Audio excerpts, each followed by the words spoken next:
काकड़ साहब, मैं पहले आपसे जानना चाहूँगा, ये जो ट्रेंड है ज़ाहिर उसमें फुट प्रिंट तो बढ़ ही रहा है कलअदम तंजीमों का, दहशतगर्द तंजीमों का। उनकी ऐसा लग रहा है कि वो रेट को भी ज़्यादा बड़े एरिया में चैलेंज कर रहे हैं, मगर पढ़े लिखे तालिबे इल्म उनकी तरफ जा रहे हैं, ख़वातीन का उस तरफ रुझान हो रहा है। ये क्या ट्रेंड है और क्या वजूहात आप समझते हैं? जी बहुत शुक्रिया।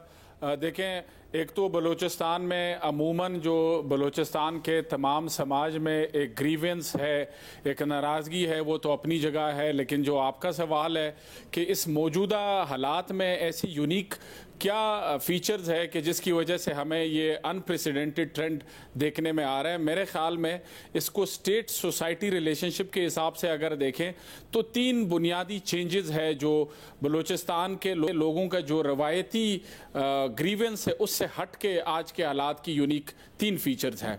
नंबर 1, जिस तरह बाकी पाकिस्तान में पिछले 10-15 साल में एक अर्बन मिडिल क्लास की इमर्जेंस हुई है, हायर एजुकेशन की एक्सपोनेंशियल ग्रोथ की वजह से ये अर्बन मिडिल क्लास अब ज़्यादा एजुकेटेड भी है। सो पिछले 15-20 साल में ये ट्रेंड बलूचिस्तान में भी इसका असर आया है कि यहाँ पे इस वक्त पाकिस्तान अपनी तारीख के एक ऐसे फेज से गुजर रहा है कि हम एक लार्ज यूथ बल्ज एक्सपीरियंस कर रहे हैं। आपको मैं बताता चलूँ कि बलूचिस्तान में इस वक्त जो अंडर 30 आबादी है, ये बलूचिस्तान की टोटल आबादी का 75% है, which makes Balochistan one of the youngest regions in the world. 75% below the age of 30 है। तो इतने यूथ बल्ज के होते हुए हायर एजुकेशन और अर्बन एक्सपीरियंस पहला अहम फीचर है। दूसरा है टेक्नोलॉजी। सोशल मीडिया ने ये काम किया है कि रिवायती तौर पर पाकिस्तान के पेरिफ्रीज में जो ट्राइबल रीजनल डिविजन्स की वजह से लोगों में उस तरह से इत्तेहाद नहीं होता था, सियासी मोबिलाइजेशन मुश्किल थी। सोशल मीडिया के इस दौर में वो जुड़ जाते हैं, पहले यूनिवर्सिटी में जुड़ जाते हैं, फिर सोशल मीडिया में जुड़ जाते हैं, जिससे उनकी रवायती शनाख्तें कमज़ोर हो जाती है। इलाकाई शनाख्त की बजाय बलोच या ब्रॉडर जो एथनो नेशनल आइडेंटिटी है वो अज्यूम करते हैं। तो ये बड़े स्ट्रक्चरल ट्रेंड्स हैं जिसके आपको पाकिस्तान के मेन स्ट्रीम इलाकों में भी असरात नजर आ रहे हैं। पाकिस्तान की पेरिफरी जैसे बलूचिस्तान और फाटा में आप देख रहे हैं सोशल मूवमेंट्स की सूरत में इस उभार का हमें सामना कर रहा है। लेकिन जो तीसरी अहम और आखिरी बात, वो स्टेट की लेजिटिमेसी पिछले 5-6 साल में खसूसी बलूचिस्तान में वो और ज़्यादा उसकी क्रेडिबिलिटी मुतासिर हुई है। आखिरी दफ़ा स्टेट की क्रेडिबिलिटी इतनी नीचे तब गई थी जब जनरल मुशर्रफ के दौर में बलूचिस्तान में मिलिट्री ऑपरेशंस हुए थे, और वो क्रेडिबिलिटी के 2 बुनियादी वजूहात है कि पिछले चंद सालों में वो क्यों और ख़राब हो गई है। एक जो बलूचिस्तान में रिवायती तौर पर इशू रहा है वो है पॉलिटिकल इंजीनियरिंग कि रियासत की सरबरस्ती में जो पॉलिटिकल इंजीनियरिंग होती है वो पिछले चंद सालों में बढ़ी है, जिसकी वजह से रियासत और रियासती नुमाइंदों और इदारों की जो लेजिटिमेसी है वो एक आम नौजवान की नज़र में वो लेजिटिमेसी बड़ी कम होकर रह गई है। दूसरा वो इश्यूज जिन्होंने पिछले 20 साल में बलूचिस्तान और बलोच और रियासत का जो ताल्लुक है उसमें बड़ा हैवी किरदार अदा किया है, जिस तरह इन्फोर्स डिसअपीयरेंसेस है, ताकत के इस्तेमाल के इश्यूज है, वो अनफॉर्चुनेटली पिछले 1-2 साल में रियासत ने वो ताकत के इस्तेमाल को मज़ीद इंटेंसिफाई किया है, जिसकी वजह से हुआ यह है कि आम पढ़े लिखे बलोच नौजवान को ये तासुर मिला है कि जो पार्लिमानी सियासत है वो बलोच के बुनियादी मसाइल का हल नहीं कर सकती। आखिरी दफ़ा ये फीलिंग्स इस शिद्दत के साथ जनरल मुशर्रफ के दौर में थी। फिर 18वीं तरमीम और सूबाई खुद मुख्तारी ने कुछ उम्मीद दे दी कि शायद अब हालात बदल जाएंगे। 18वीं तरमीम को हुए अब तकरीबन 14 साल हो गए, 2 पॉलिटिकल साइकिल्स कंप्लीट हो गए। बलोचों ने पार्लिमानी सियासत में बढ़ चढ़ के हिस्सा लिया है, बलोच कौम परस्तों ने, बलोच फेडरलिस्ट ने, लेकिन वो उनको अब अनफॉर्चुनेटली तासुर उनको ये गया है कि ये पार्लिमानी और वफाकी निज़ाम इनके बुनियादी मसाइल का हल नहीं कर सकती, जिसकी वजह से बड़ी तादाद में नौजवान एक ज़्यादा हार्ड लाइन और रेडिकल सियासत की तरफ जा रहे हैं। अमीराना, आप बताइएगा, आप इस मामले को कैसे देखते हैं, इसका सॉल्यूशन क्या देखते हैं? क्योंकि ज़ाहिर है रियासत दोबारा दावे कर रही है निपटने के और ये सारे बात करने के। देखिए, पहली बात तो ये है कि अमूमी तौर के ऊपर जहाँ पे भी कोई कॉन्फ्लिक्ट की सूरत हो हम उसको पॉलिटिकल कॉन्टेक्स्ट में देखने और समझने की कोशिश करते हैं। लेकिन अभी खास तौर के ऊपर जब ये एक्सट्रीमिज्म का फिनोमेनन है और रेडिकलिज्म बढ़ता है تو یہ ایک میرا خیال ہے کہ بڑا یونیک سبجیکٹ ہے. مڈل کلاس جو ہے وہ ڈیولپنگ کنٹریز کے اندر بڑھ رہی ہے, وہاں پہ پولیٹیکل ایکٹیویزم بڑھا ہے, جہاں جہاں پہ ایکسٹریمسٹ آرگنائزیشن ہے وہاں پہ ریڈیکلزم کا لیول بڑا ہے. بنگلہ دیش میں ہم نے دیکھا کہ ایک رائز آیا ہے وہاں پہ ایک پولیٹیکل ایکٹیویزم کا, تو اس کو بھی آپ اس سے لنک کر سکتے ہیں. لیکن سب سے امپورٹنٹ بات جو ہے وہ ہے سینس آف پرپز جو ہے, جس ایج کے اندر یہ لوگ جو ہے جوائن کرتے ہیں مختلف ریڈیکل گروپس کو یا سیاسی تحریکوں کو, تو ایک سینس آف پرپز کے تحت کرتے ہیں. بلوچستان کے اندر جو وہ پرپز فراہم کرتی ہے وہ ظاہر نیشنلزم کی قوتیں ہیں, پنجاب میں وہ ہے وہ مذہبی قوتیں ہیں, کیپی میں کسی حد تک مذہبی قوتیں ہیں, تو وہ ایک فیکٹر کو ہم اگنور نہیں کر سکتے. پروفائلنگ تو ممکن نہیں ہے کسی بھی, اور خاص طور پہ یہ دیکھیے کہ شاری بلوچ ہے, ماحل ہے, یہ سارے وہ لوگ ہیں جو کسی نہ کسی طریقے سے پولیٹیکل ایکٹیویزم سے انوالو رہے ہیں, اور ان کا جو ہے سوشل سائنسز سے, لا سے, لنگوسٹک کے ڈسپلنز جو ہیں ان کے ساتھ تعلق ہے. اور جہاں تک القاعدہ کا تعلق تھا, وہ آپ کو آپ کے علم کے اندر ہے کہ وہ سارا بیک گراؤنڈ جو ان کا تھا مڈل کلاس کا تو تھا, لیکن وہ سارے سائنس کے اور میڈیکل کے ڈسپلن سے آتے تھے زیادہ لوگ, اور اس کی وجہ یہ تھی کہ وہاں پہ انڈاکٹرینیشن جو مذہب فراہم کرتا ہے ان کے اندر زیادہ ہوتی ہے.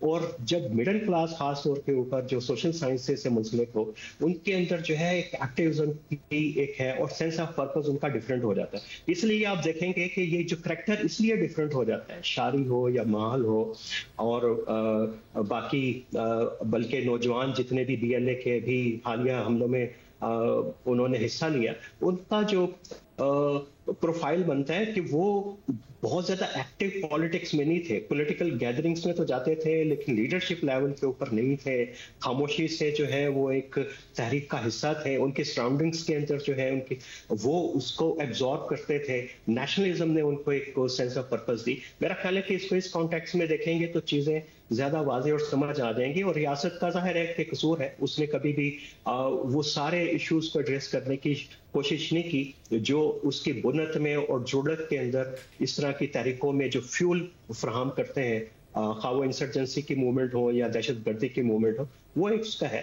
حل اس کا یہی ہے, بار بار میرا خیال ہے کہ پاکستان میں کم از کم بلوچستان کے مسئلے پہ تو ایک کنسنسس ہے کہ بات چیت کے ذریعے اس کو حل کرنا چاہیے. ایک لمبی بات ہونی چاہیے, ڈائلاگ ہونا چاہیے, جو بات کرنا چاہتا ہے اس کے ساتھ بات کرنی چاہیے, جو نہیں چاہتا وہ آٹومیٹکلی جو آئسولیٹ ہو جائے گا. اور بلوچ کریکٹر تو بڑا شروع سے ہسٹوریکلی بڑا پولیٹیکل ڈائلاگ کے حق کے اندر رہا ہے. وہ ریاست کے ساتھ بھی کر لیتا ہے, اپنے مخالفین کے ساتھ بھی کر لیتا ہے, وہ ان کے ساتھ بھی کر لیتا ہے جن کو ادارے ان کے اوپر امپوز کرتے ہیں. تو ڈائلاگ کی راہ تو ہمیشہ ہمار رہتی ہے بلوچستان کے اندر. مجھے یہ سمجھ نہیں آتی کہ ریاست ڈائلاگ کے بجائے دوسرے رستے کیوں اختیار کرتی ہے. کاکڑ صاحب, میں آپ سے بھی یہ جو سولوشن ہے اس پر کامنٹ چاہوں گا, کیونکہ ظاہر ہے زیادہ انٹینسٹی کے ساتھ اب آپریشن کی تو بات ہو رہی ہے, بٹ آپ نے جیسے کہا کہ جو سیاست ہے اس پر سے اور جو پارلیمانی نظام ہے اس پر سے جو ٹرسٹ ہے وہ بہت کم ہو گیا. کیا سولوشن ہے؟ جی بہت شکریہ. دیکھیں میرے خیال سے اس کے شارٹ ٹرم اور میڈیم ٹرم سولوشنز ہے. شارٹ ٹرم میں تو سب سے اہم جو حل ہے وہ یہ ہے کہ حکومت کو بلوچستان اور پاکستان کے ذمہ دار اور کریڈیبل لوگوں کی ایک کمیٹی بنانی چاہیے جو ترجیحی بنیادوں پہ سب سے پہلے مسنگ پرسنز کا مسئلہ حل کریں. جو وکٹمز ہے ان کی فیملیز کو جا کے کمپنسیٹ کرے, ریاست معافی مانگے, اور جو ابھی بھی ریاست کے پاس ہے ان کو ایک ڈیو پروسیس کے تحت ان کا ٹرائل, اگر ان پہ کوئی الزام ہے وہ ٹرائل کیا جائے. دوسرا اس کے ساتھ ساتھ آئی تھنک پولیٹیکل ریکنسیلیشن کے لیے کچھ بیسک بنیادی کانفیڈنس بلڈنگ میجرز لینے ہوں گے. ان کانفیڈنس بلڈنگ میجرز میں سب سے پہلے یہ ہے کہ جو عوامی نمائندگی ہے اس کو عوامی احساسات اور خواہشات کے قریب تر لانا ہوگا. جو وہاں پہ ایک تاثر ہے کہ مصنوعی قیادت کے تھرو بلوچستان پہ حکمرانی کی جاتی ہے, اس تاثر کو زائل کرنا ہوگا. اور ہیومن رائٹس وائلیشن, روزگار کے حوالے سے جو کنسرنز ہے, یہ کچھ बुनियादी कॉन्फिडेंस बिल्डिंग मेजर्स लेने होंगे, लेकिन ये मेजर्स तब कामयाब हो सकते हैं, ऐसी कोशिशें पहले भी हुई है। डॉक्टर मालिक साहब जब वजीर आला थे ऐसी कोशिशें हुई कि पॉलिटिकल रिकंसिलिएशन शुरू की जाए, एंड उन्होंने काफ़ी कामयाबी हासिल कर ली। अनफॉर्चुनेटली उनका बतौर वजीर आला जब टेन्योर ख़त्म हुआ उस प्रोसेस को डिसकंटिन्यू किया गया। आई थिंक इसका वाहिद रास्ता ये है कि टॉप सिविल मिलिट्री क़ियादत की फुल बैकिंग और सपोर्ट के साथ क्रेडिबल लोगों की एक कमेटी बनाया जाए जिसको दोनों तरफ ट्रस्ट कर सके और वो जाके बात करे और बलूचिस्तान के इशू को समझे। मैं ये भी हाईलाइट करना चाहता हूँ, अक्सर पाकिस्तान के बुनियादी बयानिए में एक बात सामने आती है कि जैसे ये कोई मिसकम्युनिकेशन का मसला है, अगर ज़्यादा मस्बत या मीठी बात की जाए तो मसला हल होगा। ये मिसकम्युनिकेशन का मसला बुनियादी तौर पर नहीं है।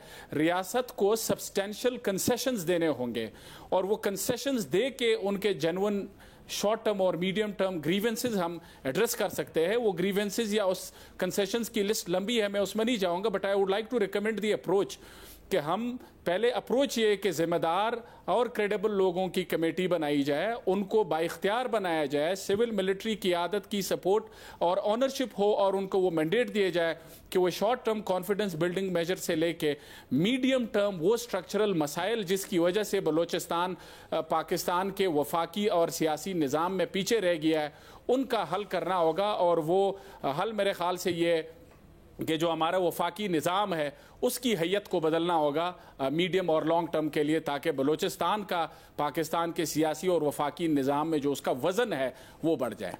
अमीना साहब, ज़रा जो क़यादत पर एक मिसट्रस्ट है, वो एक अपनी जो बलोच क़यादत है उस पर भी मिसट्रस्ट पैदा हुआ है जिस किस्म की वहाँ से पॉलिटिकल इंजीनियरिंग की गई है। अब ज़रा मज़ीद ऑपरेशन मिलिटेंसी से तो निमटना है, मगर साथ में नौजवान अगर उस तरफ माइल हो रहे हैं उनको रोकने के लिए और ऐसे क्या इक़दामात हों, ये मज़ीद सप्रेस किया जाना, अगर एहतजाज भी हो रहा है उसे भी सप्रेस किया जाना, मिसिंग पर्सनस का मसला ना हल करना, ये भी बहुत बड़ी रुकावटें हैं। देखिए, मिसिंग पर्सन का जो इशू है वो बड़ा की और क्रिटिकल इशू है जिसको हल किए बगैर जो है आगे डायलॉग कोई आगे चल नहीं सकेगा।